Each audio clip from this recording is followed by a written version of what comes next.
Hello and welcome to the Buffy and the Art of Story podcast season 5. Today we're talking about season 5, episode 18, Intervention, where Buffy searches for meaning, Glory grills Spike, and the Scoobies meet the BuffyBot. If you love Buffy the Vampire Slayer and you love creating stories or just taking them apart, you're in the right place. Along with a breakdown of the episode, I'll talk about how the plot about Glory and Spike's subplot about his feelings for Buffy intersect through the BuffyBot, why Glory feels ineffective as a villain in the season to date, and especially in Intervention, what the BuffyBot highlights about Buffy's character and her subplot of seeking answers about her role as the Slayer, and how Intervention sets up tough love and season 6.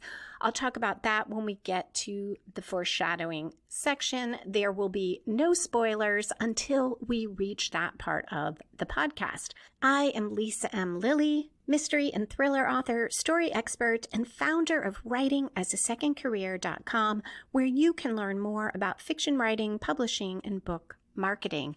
Okay, let's dive into the Hellmouth. Intervention aired the first time on April 24, 2001. It was directed by Michael Gershman and written by Jane Espenson. It starts, as every good story should, with opening conflict. That's conflict to draw the reader into the story, whether or not it relates to the main plot. Here, through some minor conflict, we catch the audience up on what's been happening in Buffy's life. Giles and Buffy are at the kitchen sink, and Buffy tells Giles he doesn't have to do the dishes. He already cooked, but he says he likes being useful. Dawn then suggests he clean out the garage Saturday. He can feel indispensable. Buffy tells Dawn to go get her dishes from her room before they get furry, and Dawn points out that she was like 5 when that happened. And then she leaves the kitchen. Giles then asks how Dawn is and how Buffy is, and Buffy says, "I'm okay. Some minutes are harder than others." But she reassures him that she and Dawn are holding up and getting back into a routine, which leads Giles to suggest that she return to her training. But Buffy was thinking of taking a break, easing off for a while. Giles points out as they walk into the living room that she was doing so well. Also, Glory is out there. But Buffy tells him she feels uneasy about training and slaying. She can beat up the demons until the cows come home and then can beat up the cows, but she's not sure she likes what it's doing to her.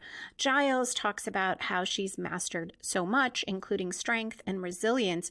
And Buffy says words like that, strength and resilience, are all about hardness, and she feels like being the Slayer is turning her into stone. She was never there for Riley like she was for Angel, and she was terrible to Dawn. Riley left because Buffy was shut down, and now he's gone, and her mom is too, and Buffy doesn't know if Joyce knew how much Buffy loved her. Giles assures her Joyce did, but Buffy says to slay, to kill, it means being hard on the inside.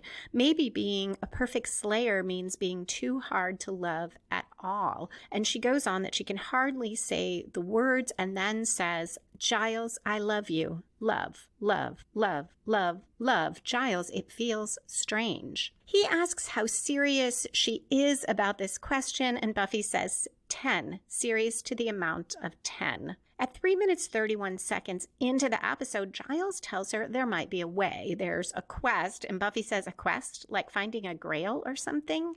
He tells her it would take a day or two, and Buffy immediately says she can't leave Dawn, not with Glory looking for her.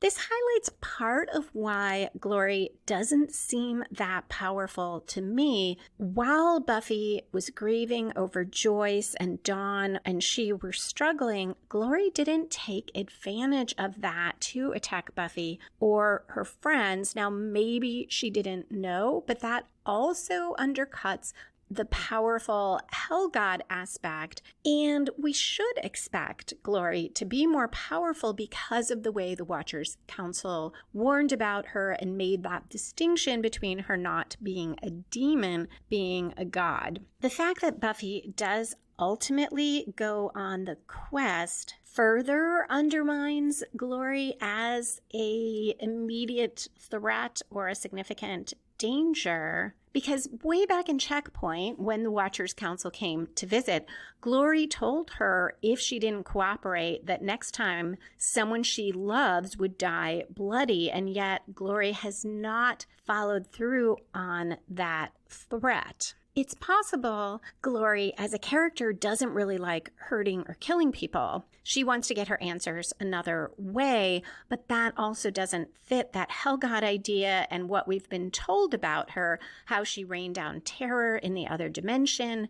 The other two hell gods were frightened of her, and we saw her torture a monk and throw Buffy around in that first episode. Yet most of the time, as she does in Intervention, she will act through her minions. Dawn enters as Giles explains to Buffy about a sacred place in the desert. Buffy tells Dawn she's not leaving her, showing how Buffy has grown since the last couple episodes where she was so disconnected from Dawn, because in a moment we'll see this isn't just about physically protecting Dawn, it's about staying close emotionally. But Dawn tells her if she has to learn, if it'll help her, she should do it. Dawn will be okay. And I really love Dawn here.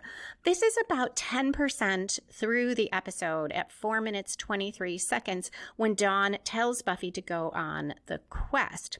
That's usually where we see the story spark or inciting incident that gets the main plot rolling. Here, I don't think this sets off the main plot, but it does set off Buffy's subplot of seeking answers, and it sets the stage for a lot of the main plot. Buffy puts her arm around Dawn, says she loves her, and Dawn responds that she loves Buffy too. And Buffy says, I love you, really love you. And Dawn responds, getting weird.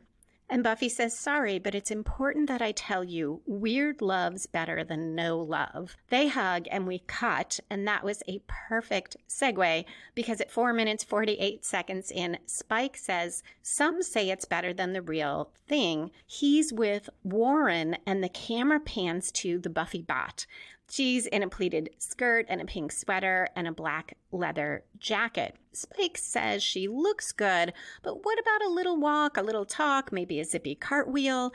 And he asks about the rest. Warren hurriedly packs his things as he talks. He assures Spike the bot has tons of knowledge about Buffy's family and friends, also the extra programming, and he sort of giggles the scenario responses and special skills Spike wanted. Spike grabs Warren's arm to keep him from leaving. He's not sure he's a satisfied customer. She looks a little shiny, too plastic, but then the BuffyBot opens her eyes, smiles a very big smile, kisses Spike, and smiles again, and Spike says, she'll do. And we go to credits at 5 minutes 45 seconds in. This is the story spark for Spike's subplot, where he tries to resolve his feelings, or at least deal with them, for Buffy by getting the BuffyBot. And the bot is key to both that subplot and the main plot in this episode. And I also see it as key to the theme of Buffy's subplot of seeking meaning. In this episode, Buffy knows she can fight and kill till the cows come home, but she's afraid of not being able to love. The BuffyBot, in contrast, is programmed to do both. And I feel like that's part of why this episode works so well, despite that not all the plot turns in the main plot are as strong as we sometimes see. We return from credits. Glory lying on a couch, expresses her frustration, tells the minions that Ben is getting stronger and she's losing control of him. She feels bad that Ben stabbed Jinx, although not too bad because she pokes him in his stomach to illustrate, causing him a lot of pain. Ben's influence on Glory is one possible reason for Glory not going all out and slaughtering Buffy's friends one by one until Buffy gives her the key. But she did slaughter a whole bunch of Knights of Byzantium who are human, and that was pretty soon after Checkpoint. Buffy said in Checkpoint, Glory just talked because Buffy had the power. I think that worked for that particular episode when Glory was trying to get Buffy to just tell her about the key. But I don't feel like it's enough to sustain Glory taking this kind of laid-back approach for the bulk of the rest of the season.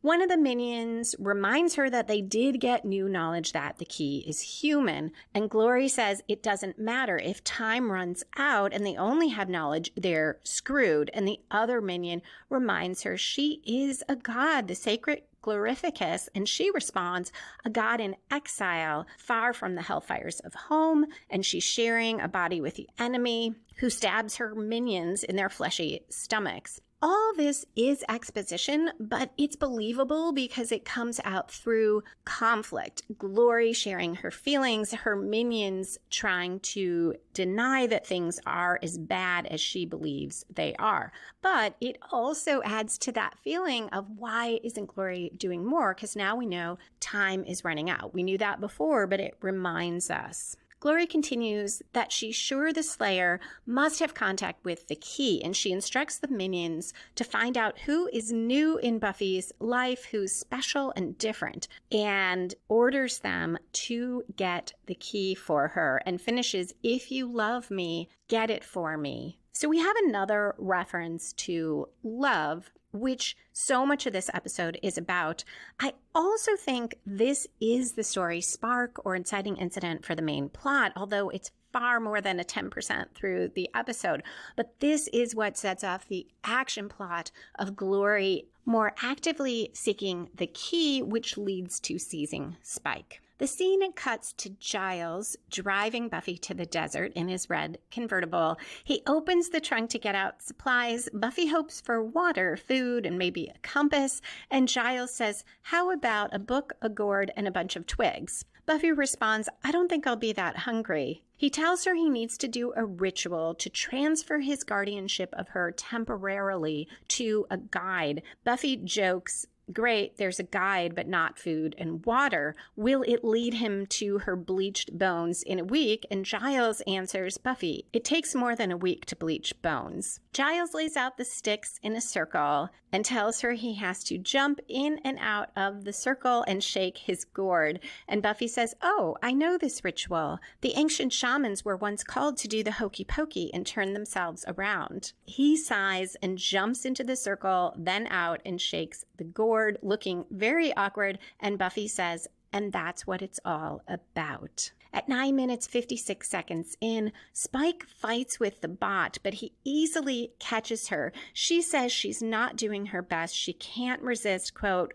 the sinister attraction of your cold and muscular body, end quote. Spike asks if she's afraid of him. He says she should be. He's very bad. And the bot responds, you are. You're very, very bad. Then she throws him on the bed on his back, then rips his shirt open and holds a stake to his chest. Spike says, you can't do it. And BuffyBot responds, I could never do it. I'm helpless against you, you fiend. This whole scene is fun, partly because Buffy and Spike had so much chemistry, and the bot is like Buffy, but not like her in a very fun way. And also because Sarah Michelle Gellar is so amazing, I quite frequently catch myself thinking this is really a robot, not an actress. But the scene also illustrates Buffy's fears that being a Slayer requires not loving at all. Here, the bot's love for Spike, though it's programmed,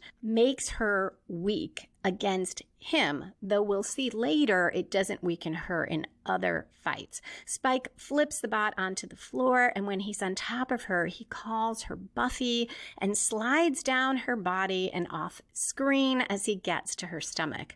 We're now near a quarter way through intervention. And that's where I look for the first major plot turn, which should come from outside the protagonist, spin the story in a new direction, and raise the stakes. And I don't see a major turn just like that in the main plot here, but there is a shift in each of the storylines we have going, starting with Buffy out in the desert.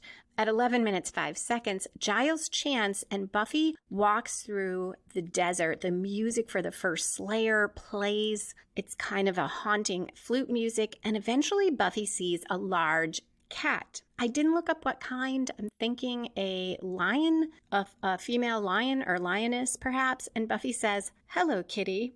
She follows the cat across the desert. It shifts to sunset. Buffy sits on a rock and looks around and says, "I know this place." And it does look very much like what she saw in her dream at the end of season 4 in the desert where she met the first Slayer. At 12 minutes 43 seconds in, Tara tells Xander and Anya that the warning spell around their apartment is all set. It's probably not as good as Willow could do. She's a natural, and in the time Tara's known her, Willow has blown right past Tara. This leads Xander to ask a bit nervously if Willow can bulk up the spell while he and Anya patrol. Anya doesn't want to patrol. She'd rather watch TV. As they all talk, Dawn sees some earrings on a side table and swipes them. No one notices as Anya talks about the Salem witch trials because there's a documentary that'll be on tonight. Anya says she was there and it wasn't so bad. The real witches did a spell and got away. And she continues, so really, it was only bad for the falsely accused, and, well, they never have a good time. Dawn suggests ordering pizza, and through the windows behind her, we see a minion peering in. The scene cuts to the Buffy bot and Spike lying on a blanket on the floor. The bot says Spike is evil, and she goes on, "It excites me. It terrifies me. I try so hard to resist you, and I can't." Spike says, but she knows he can't hurt her. Again, getting in a little more exposition through conflict, and the bot, still sounding very excited, says she thinks he can if she lets him. A nice callback I never noticed before to Riley and the vampires he let bite him. The bot wants Spike to devour her, and she says, "Spike, I can't help myself. I love you." And Spike says, "You're mine, Buffy." He's looking down at her, into her eyes, and the bot says, "Should I start this program over?" And Spike says, "Shh, no programs. Don't use that word. Just be Buffy." And BuffyBot smiles that plastic smile. And yet she really does look thrilled. She somehow projects looking genuinely happy. And this is another thing that reflects on Buffy's quest, because in season 1 and some of season 2, we never saw Buffy smiling a plastic smile, but she was much more upbeat. She was quirky in a different way from the bot, but she had more fun.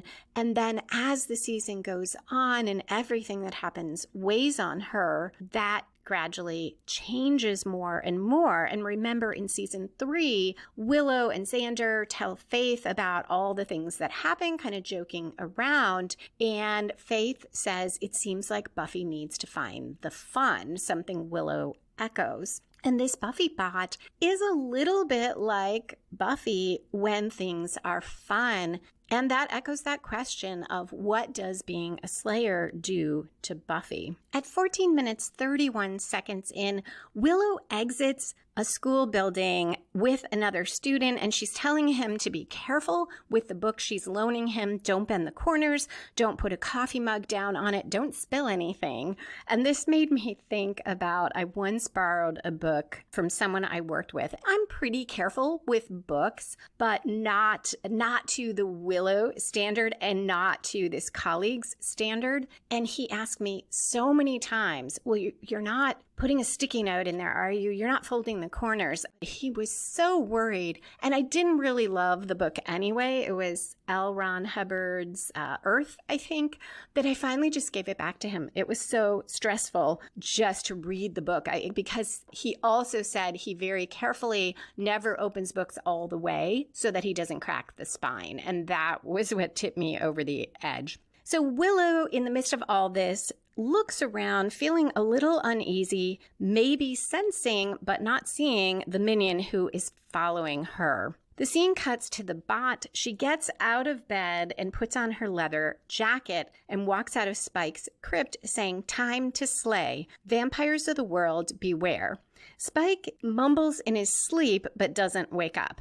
At 15 minutes 22 seconds in, we're back in the desert. It's dark. Buffy dozes on this large rock, then wakes up and sighs. We go back to the bot who runs into Xander and Anya. We get her point of view and see the interior screen that gives her information. And for Xander, it shows friend, carpenter, dates Anya. And for Anya, it shows dates Xander, loves money, ex-demon.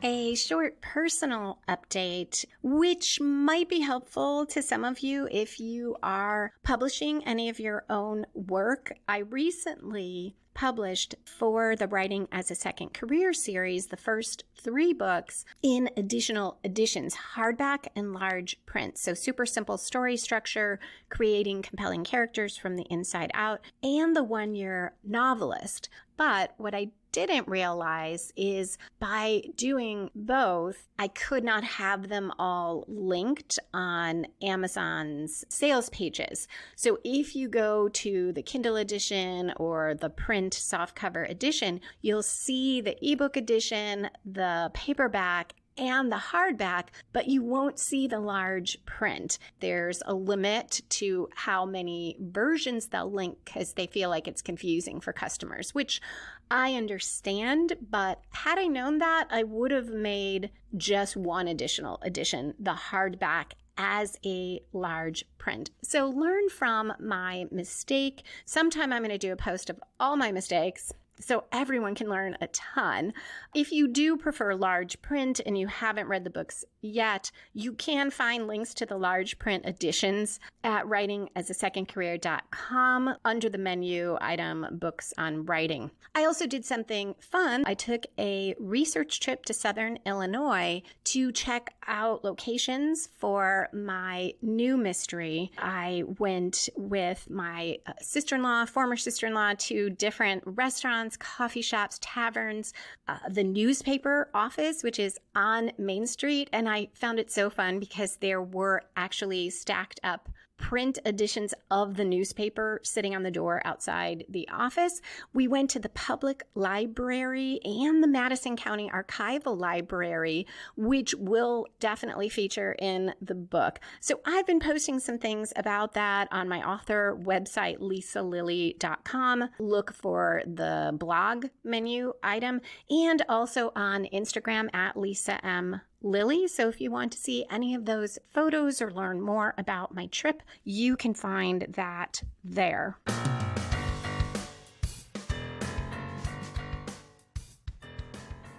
So the bot asks Anya, "How is your money?" And Anya is very pleased and says, "Good, thanks for asking." They both smile. Buffy says it's a great night for killing evil things. They ask her about her vision quest, and she gives a response so much like the early AIs.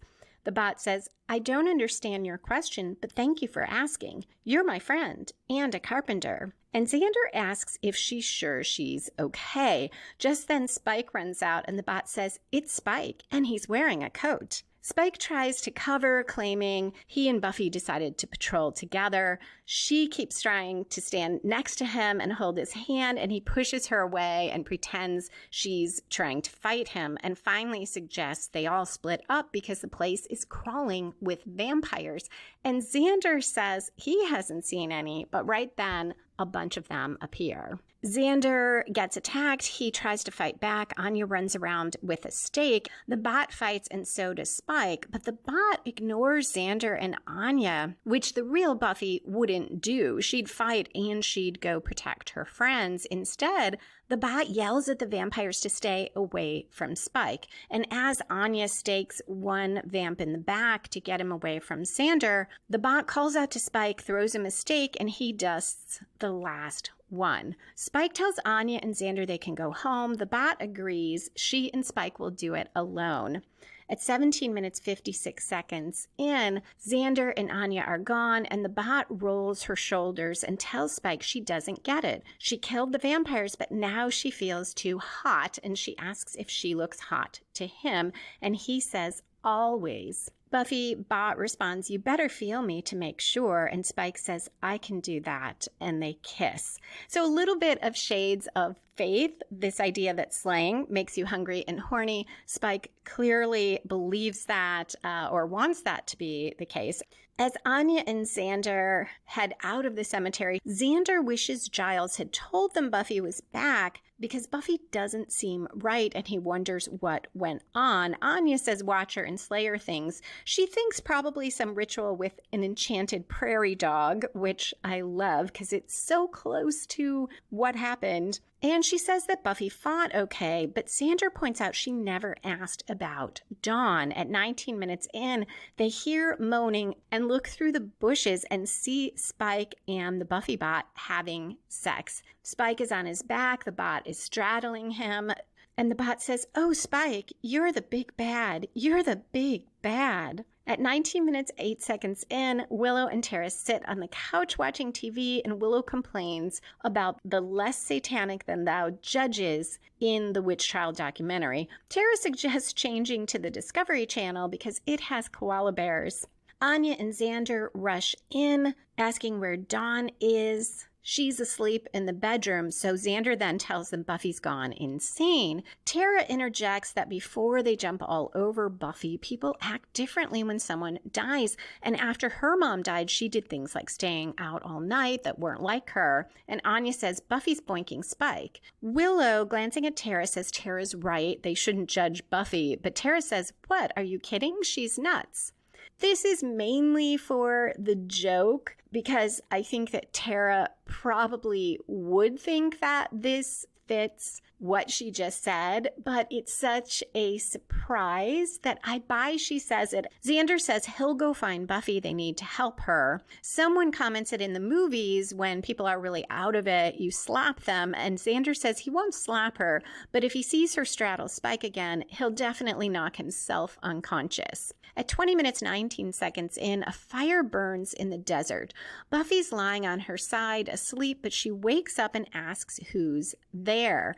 And the first Slayer appears. The scene cuts to a close-up of Spike, who's smoking. We only see him from about the chest up. Then the bot stands up into the frame at the noise of someone near the crypt. As Spike buckles his belt, he tells her to hide in the underground part of the crypt and don't come out until he tells her. After she's hidden, he answers the door and says, oh, it's you. Xander tells Spike he saw him with Buffy in the cemetery, and Buffy is Xander's friend. She's going through a hard time, and Spike's taking advantage. Spike goes with it, saying Buffy's upset about her mom, and if she seeks comfort with Spike, who is he to deny her? And Spike says, I'm not a monster. And Xander says, yes, you are a monster. Vampires are monsters. They make monster movies about them. Spike concedes the point. Xander grabs him and tells him Buffy has a lot of friends who will do anything to protect her. And if it means killing Spike, that's a bonus. So we're now at the middle of the episode. This is where, in a strongly structured story, we see the protagonist making a major commitment or suffering a major reversal or both. And at 21 minutes, 36 seconds in, there is a major reversal for Buffy, though she won't find out about it till later. The minions swarm into the crypt. Spike looks at Xander and says, friends of yours? They hit Xander, and Spike says, guess not. The minions fight Spike. They get his hands behind his back and haul him away. Much to his confusion, they say they're taking him to Glory. They need to keep the key intact for her. And Spike says, "Key? Who's the key? I'm not the..." But they gag him and drag him away. This is so important because Spike knows that Dawn is the key. And we have been establishing throughout the episode that Spike is a monster. He's a vampire. He's the big bad. He's evil. He's sinister. And they make monster movies about creatures like him. This is also a reversal in Spike's subplot to deal with his feelings for Buffy by getting the bot. Now he's separated from the bot and at far greater risk that she'll be found out because he won't be there to keep her away from the others or cover for her as he did in the cemetery. At 22 minutes 16 seconds in, the scene cuts to the real Buffy looking through the fire, and she says, "I know you, you're the first Slayer." But the guide clarifies that this is just a form. She is the guide. Buffy says she has questions about being the Slayer. What about love? Not just boyfriend love. And I like that Buffy makes that point. This isn't just about Riley going off in a sulk or that she felt disconnected from him. It is about her relationships with everyone. And the guide says, "You think you're losing your ability to love." And Buffy responds that she fears being the Slayer means losing her humanity. Another reason it's so key that the BuffyBot is in this episode. She is, in a lot of ways, Buffy without her humanity. Although in other ways, I'd argue she retained a little more of Buffy, the fun girl who Buffy was before she became the Slayer. The guide tells Buffy, "You are full of love. You love with all your soul. It's brighter than the fire, blinding. That's why you pull away from it." And Buffy says, "I'm full of love. I'm not losing it." And the guide tells her, "Only if you reject it. Love is pain, and the Slayer forges strength from pain." And she goes on and tells Buffy to love, give, forgive, and says, quote, "Love will bring you to your gift," end quote. And Buffy says, "What?" So this is a sort of midpoint reversal for Buffy's quest to seek meaning. She finally got to the guide, but now nothing is making sense. The scene cuts to Spike's crypt. The bot emerges calling for him and says she waited, but she missed him. This was nicely set up by the April and Warren story, where he told April to wait and she set out on quite a quest to find him. The bat goes right past Xander, who's on the floor unconscious, not even noticing him. In the next scene, Willow opens the door to a knock thinking it's Xander, but it's the bot, and she says Spike's gone. Willow takes her out on the balcony so they don't wake Dawn and Tara and asks if Xander found her. The BuffyBot's interior screen has a smiley on the right side that says "Make Spike Happy" under it, and also a magnifying glass icon, and under that it says "Locate Spike." For Willow, it says "Best Friend Gay," in parentheses 1999 to present, which good with computers. The bot tells Willow she doesn't know where Xander is. When she came out of the tunnel, Spike was gone and she needs to find him. Willow asks her about sleeping with Spike, and the bot says no, to Willow's relief, but then clarifies she had sex with Spike, and she's sorry if it bothers Willow, and she goes on, quote, "You're my best friend," end quote.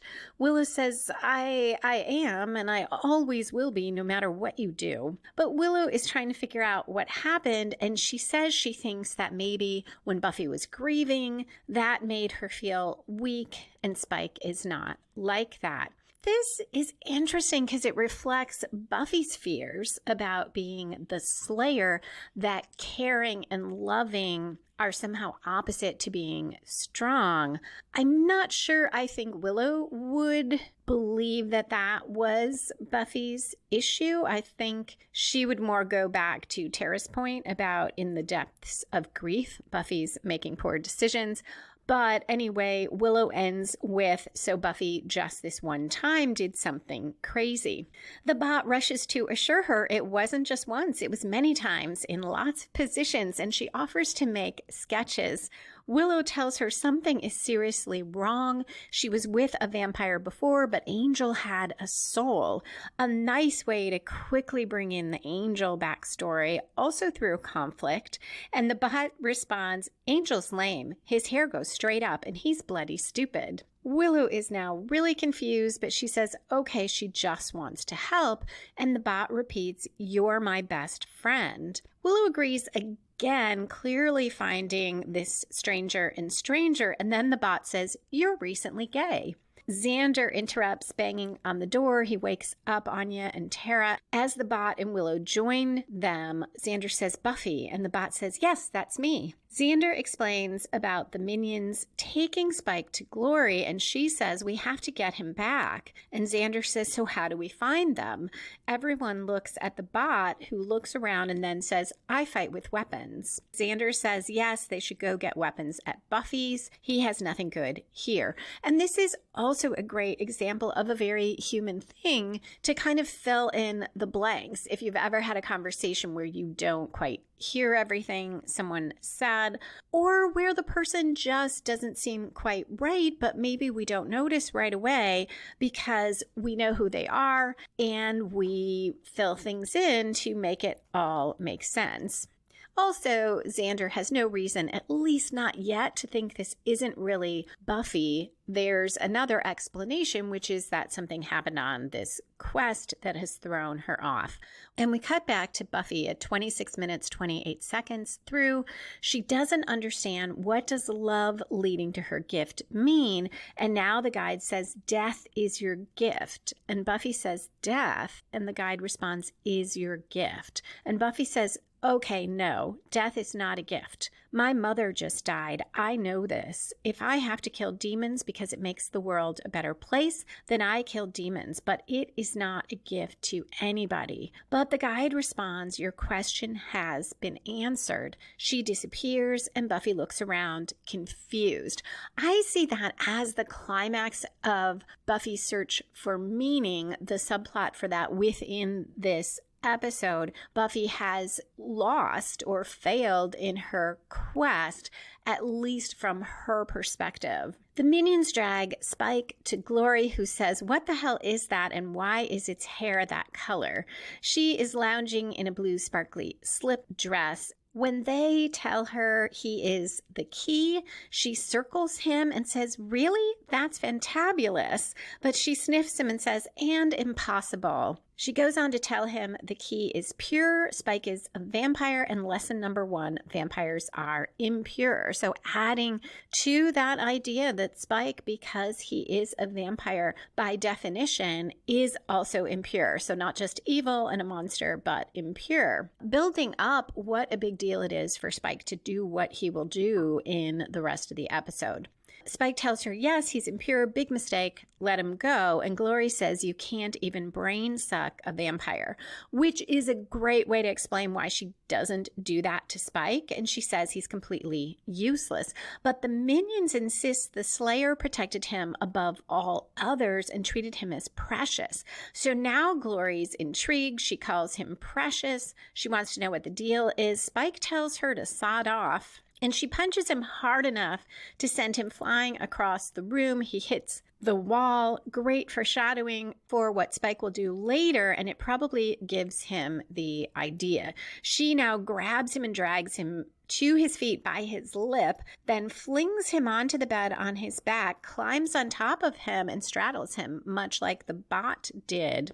But she is looking for something inside and digs her fingers into his stomach as he screams. At 28 minutes, 52 seconds in, the bot and her friends enter the Summers home, and the bot says, this is my house. Xander gets out weapons. Willow asks where to find Glory, and the bot says she's a god. She wants the key. And Xander says, yes, so we should look. And the bot says, I don't know. Why are you all looking at me? This is a literal question from the bot. She's not upset, but Xander takes it as more of an emotional response from Buffy and says she's right. They can't expect her to know everything. And the bot says they need to rescue Spike. Willow, who wants to talk about Buffy, tells her she thinks there are more weapons upstairs. And Anya also suggests Buffy change into something more fighty. After the bot leaves, the friends talk about her acting odd. Willow asks if it's intervention time, given the way she wants to go rescue Spike, and Xander agrees they need a sane Buffy. This is a reference to the title of the episode, but also a callback to that intervention in the library when Xander saw Buffy kissing Angel in season 3 and everyone found out he was back. Now the real Buffy enters wearing jeans, a beige sweater, and boots, exactly what she wore when she went on the quest. And Willow says, that was quick, thinking Buffy changed her clothes. And Buffy says, referring to the quest, didn't seem like it to me. Death is my gift. And she blows some air out of her mouth in frustration. And this non sequitur to them fits with how odd Buffy's been acting. And I see this as the falling action part of Buffy's subplot, where we see a little bit of how she is feeling after it. Her quest for meaning certainly continues through the season, but I do see it as a full subplot that resolves in this episode because it does have a beginning, middle, and end. Xander now says they need to talk. Buffy quickly asks if Dawn's okay. They assure her yes, and then Xander tells her they care about her. They're worried about the way she's acting and the things she's doing, and Anya says it's wrong. And Willow says, wait, this shouldn't be about blame. And Buffy says, blame? There's blame now? Willow assures her no blame, only love. And Anya says they're just thrown by her having sex with Spike. And Buffy says, the who, whatting, how, with, huh? Anya says that's denial, which comes before anger. Buffy, getting very angry, says she's not sleeping with Spike. And Anya says, anger. Xander tells her no one's judging. It's understandable. Spike is, quote, strong and mysterious and sort of compact but well-muscled, end quote. And Buffy responds, I'm not having sex with Spike, but I'm starting to think that you might be. Xander says they saw her and Spike. Just then, at 31 minutes, 12 seconds in, the bot enters the room, still in her sweater and skirt, and says, Spike's mine. Who's straddling Spike? And Buffy says, oh my God. Xander responds, and so say all of us.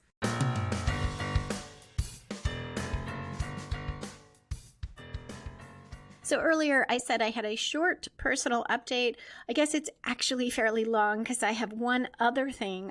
I am getting near finished with the first draft of a nonfiction book. Working title is Fiction Writing as Your Second Career, and it's full of information, tips, and encouragement for writers who are juggling another full-time or more than full-time job or pursuit or profession while they are writing. If you have anything you really want to see covered, if you're a writer in that spot, please email me at buffystorypod@gmail.com. I'd love to hear what you would want in that type of book. And then once I get that draft finished, I am going back to the revisions on The Forgotten Man. It has a title. Now, this is that 6th QC Davis mystery that I did the research trip for. It involves two cold cases. One is the murder of main character Quill's sister, who was killed before Quill was born, and the murder of another little girl who was found with Quill's sister. It happened in the 1980s, and at that time, the family lived in Edwardsville. Quill is very much a Chicagoan. Because I love the city so much, I enjoy setting it here, but she was born in Edwardsville. That's where everything happened, and that's why I took that trip there to scout locations. So I will let you know about my progress on that. You can find the previous QC Davis mysteries on my author website, lisalilly.com, if you are interested. And you can also get a free QC Davis novella there. Just look for the novella No Good Plays, and there's a link there where you can sign up for the free download.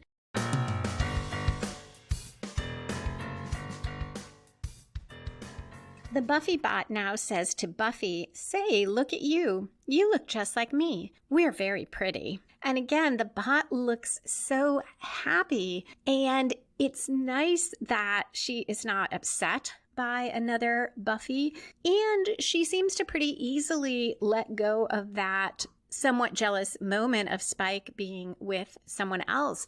This is a Buffy whose default is fun and joy. And this is also a Buffy who can not just love, but can do her Slayer duties without the weight of how complicated it is and all the emotions that go with it, because the bot doesn't have those complexities. Xander, in a callback to the replacement where there were two Xanders, says he knows what this is. They're both Buffy, but Buffy says no, she's a robot. She acts just like that girlfriend bot that guy Warren made. You guys couldn't tell me apart from a robot?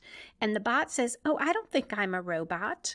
Which is interesting too, because it seemed like April did know that and the bot does not. And I don't know if Warren has evolved his robot programming skills or if it's because Spike told the bot to be Buffy.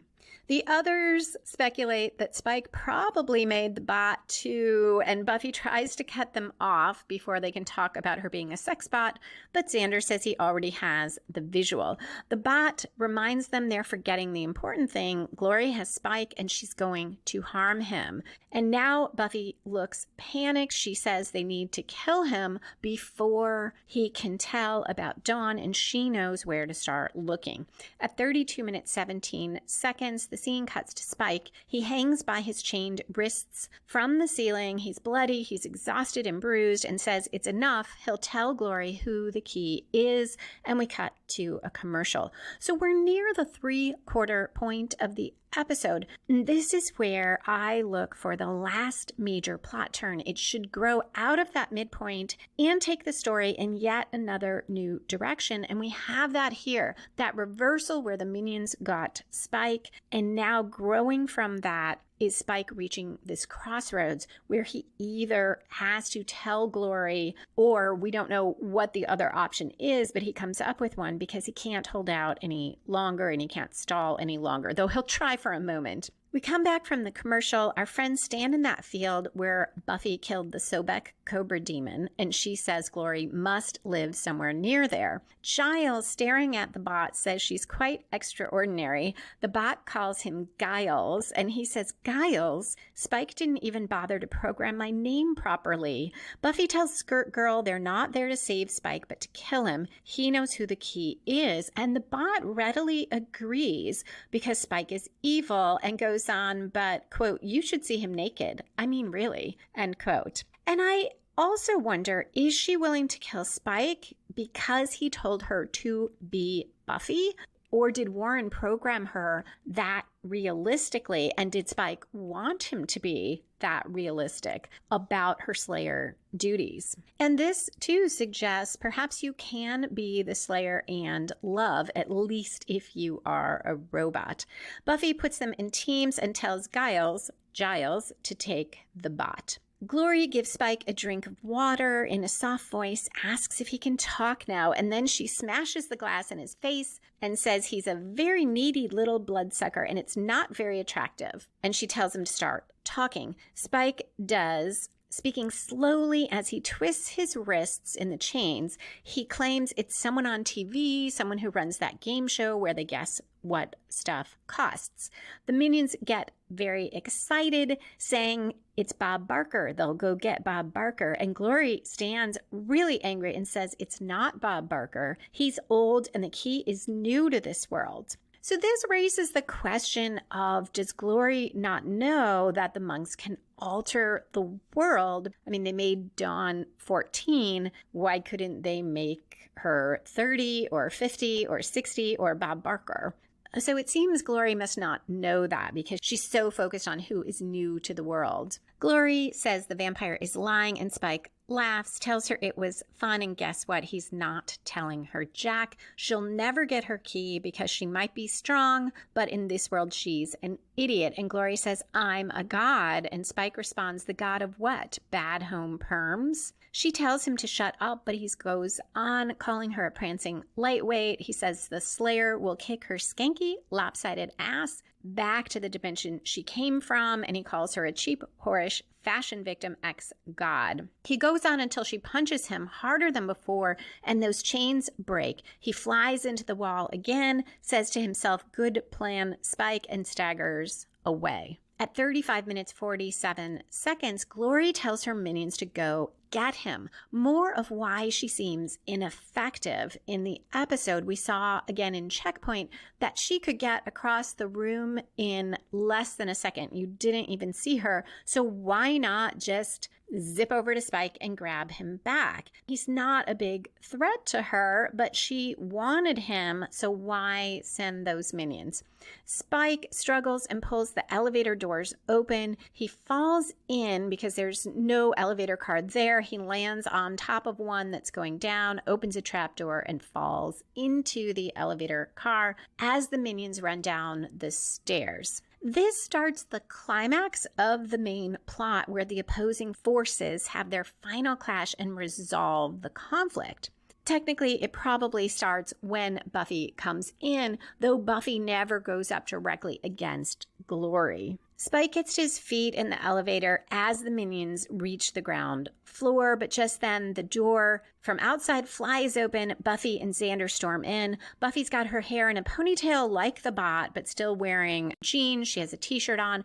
The bot has an axe. She's still in her skirt and pink sweater. Spike has slid down the wall on the floor of the elevator. He's barely alive. There's a huge fight. A minion pins Giles. He calls for Buffy, and both Buffy and the bot run to him. The bot gets there first and pulls the minion off. The minion fights her, and the bot flies back, hits an electrical panel, shorts out, and crumples to the floor. Buffy keeps fighting, and finally all the minions run back upstairs. Not clear at all what's happening. So for this episode, Buffy has prevailed in the conflict against Glory, who acts through the minions. At 37 minutes 46 seconds in, the following action starts, where we tie up loose ends from the main plot and resolve subplots, and sometimes continue season arcs. Glory is extremely angry. The minions insist the Slayer was everywhere, that she and her friends are lethal fighters, and they may have been demons. And you could sort of see why in all the adrenaline rush they didn't realize there were two Buffys. Glory asks where her vampire is. The camera shifts to the hallway and we hear the minions scream. Now we go back to the Spike and BuffyBot plot. At 38 minutes 4 seconds, Willow works on the bot at the magic box. She's got a panel open. The bot's head is on the table with her head turned sideways. Tara looks at Buffy and says, "Is it weird?" And Buffy says, "Oh yeah, at least it's not a very good copy." She lays her head on the table facing the bot. Of course, they look exactly alike. And she says, "I mean, look at it." And Willow says, yeah. Giles and Xander come in. They dump Spike in his crypt, and they don't know if he said anything about Dawn being the key or not. He was too badly beaten to talk. Anya points out, even if he could talk, Spike would just lie about it. Buffy says she needs to know. She and Dawn have to get out of town if Spike told. So Giles says he's sure they're all safe, and Dawn says sure, and Spike built Robot Buffy to play checkers with, and Tara says, "It sounded convincing when I thought of it." Willow finally figured out what's wrong with the bot. It's an easy fix, not that she would fix it, but Xander says he feels a little bad for Spike. He was beat up so badly, and he gets his best toy taken away too. And Buffy says, "Xander, please don't be suggesting what I'd have to kill you for suggesting." He agrees with her, but says the guy was so thrashed. A great setup for the next scene. So this last scene tied up the loose ends of the Glory seeking the key action plot, and now we will wrap the subplot about Spike and his feelings for Buffy and the bot. At 39 minutes 45 seconds, Spike lies on his back on his coffin, covered in bruises. encrusted blood, his shirt open. The bot walks in the door, perky and cheery. She's still skirt girl, and says, "Spike, you're covered in sexy wounds." He can barely move his lips to speak and mutters, "Yeah, he feels real sexy," and asks where she's been. And the bot says she fell and got confused, but Willow fixed her, and she adds that Willow is gay. Spike asks why they let her go, and she says they got confused too, then asks if he wants to ravage her now, but he tells her he needs a minute. The bot asks why he let Glory hurt him, and he tells her Glory wanted to know who the key was. The bot turns to go tell Glory, that way Spike will be safe, but he yells at her no, and then coughs, and he says, "You can't ever, Glory never finds out." Just a pause in this very dramatic scene. Warren doesn't know who the key is. So if Spike had really thought about it, unless he told the bot this, which I doubt, the BuffyBot could not know that. But I can forgive him for not thinking about that in the moment, and I buy that he wouldn't. So I don't feel like the writers are cheating with that. So after he tells her she can't ever tell Glory, the bot says why, and he says, "Because Buffy, the other not so pleasant Buffy, anything happened to Dawn, it'd destroy her. Couldn't live with her being in that much pain. I'd let Glory kill me first. I nearly bloody did." As he speaks, the bot's expression changes, and we realize this is Buffy pretending to be the BuffyBot. And once he finishes, she kisses him. It's fairly quick, but as they pull apart, his expression changes and he looks quizzical, and we can tell he knows it's Buffy. The two stare at each other for a moment. He moves closer to kiss her again, but she pulls away and starts walking out, but very slowly, not angry the way she would have in any of the prior episodes. When she's almost at the door, Spike says, "And my robot?" And Buffy says, "The robot is gone. The robot was gross and obscene." He tries to protest, and she says, "Don't. That thing, it wasn't even real." She reaches for the door, but then pauses without turning back to look at him and says, "What you did for me and Dawn, that was real." And now she looks at him and says, "I won't forget it." Finally, she leaves, shutting the door behind her, not slamming it, and he looks after her. And that is the end of the episode. So that is it for the breakdown, other than foreshadowing, which includes spoilers. If you found the way I look at plot helpful and want to try this approach for your own writing, you can download story structure worksheets for free at writingasasecondcareer.com/worksheets. Also, if you want to hear more about intervention and you're a patron, you can listen to a bonus intervention episode where I compare and contrast Spike's and Warren's motives for getting a girlfriend bot and the results, and also question whether Riley was in some ways a sort of boyfriend bot for Buffy, and what all of that says about relationships. If you're not a patron and you'd like to hear that episode, you can join for as little as $1 a month. You'll get lots of bonus content. Plus, you can listen to every regular podcast episode 2 days before it releases. Go to patreon.com/Lisa M. Lilly. That's LISAM as in Marie, LILLY. If you're not staying for foreshadowing and spoilers, thank you so much for listening. Come back in 2 weeks for Tough Love, where Glory finally acts against Buffy attacking someone close to her.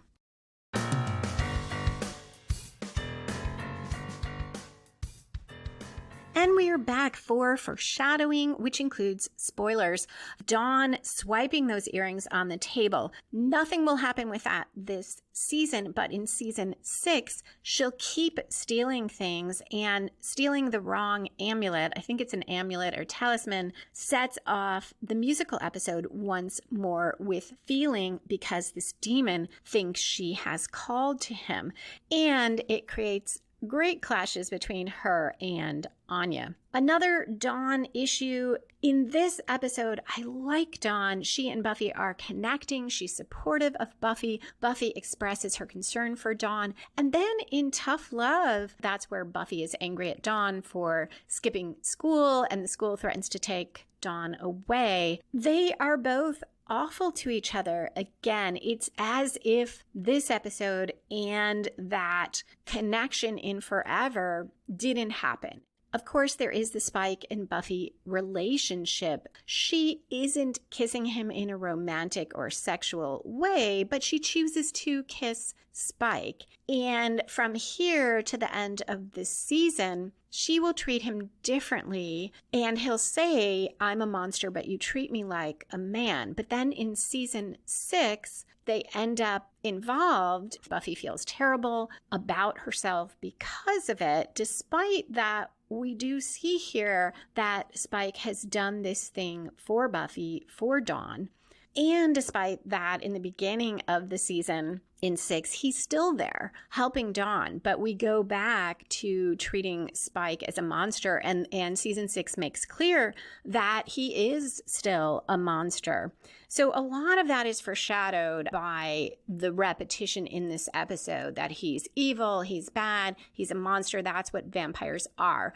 There's also some foreshadowing of Xander confronting Spike, threatening to kill Spike. It sets up season 6 where Xander and Spike are at odds quite a bit.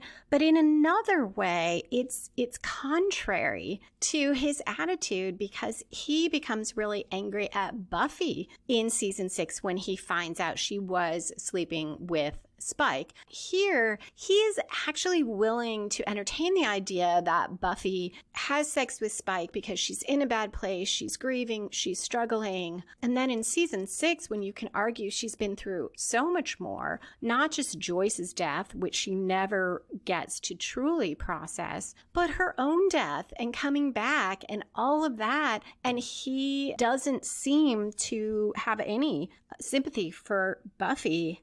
The BuffyBot foreshadows a number of things. One is that she'll come back in the last episode, The Gift. So we know now Willow was able to fix her. And she comes back in season 6 in the beginning. But more significantly, she foreshadows some of Buffy's breakdown in Weight of the World. When she says, I don't know, why are you all looking at me like that? The bot is just speaking literally. She doesn't know, and she's asking for information. She doesn't understand humans that well. Why are they staring at her?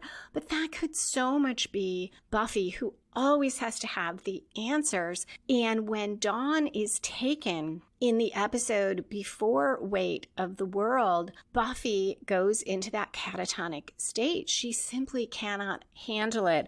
And this instance with the BuffyBot foreshadows that. And of course, we have foreshadowing of Tara and Willow and their fight in Tough Love over magic, because here Tara talks about Willow blowing right past her in terms of her power. And that also foreshadows many season 6 conflicts and sets up that Willow has the power to bring Buffy back at the beginning of season 6. Finally, this episode does so much to foreshadow Spike's devastation when he cannot protect Dawn in The Gift. We see here he is willing to let himself be killed. I have no doubt if he hadn't gotten away from Glory, he would have let her kill him rather than tell about Dawn. So when he goes up onto that tower and he is there to protect Dawn and he fails, and then Buffy has to dive into that fissure between the universes to save everyone and save Dawn, and she dies, Spike is devastated. So that is it for foreshadowing and spoilers. Thank you once again for listening, and a special thank you to the patrons who support the show. Come back in 2 weeks for the next episode, Season 5, Episode 19, Tough Love, where Buffy withdraws from college and Glory hits close to home.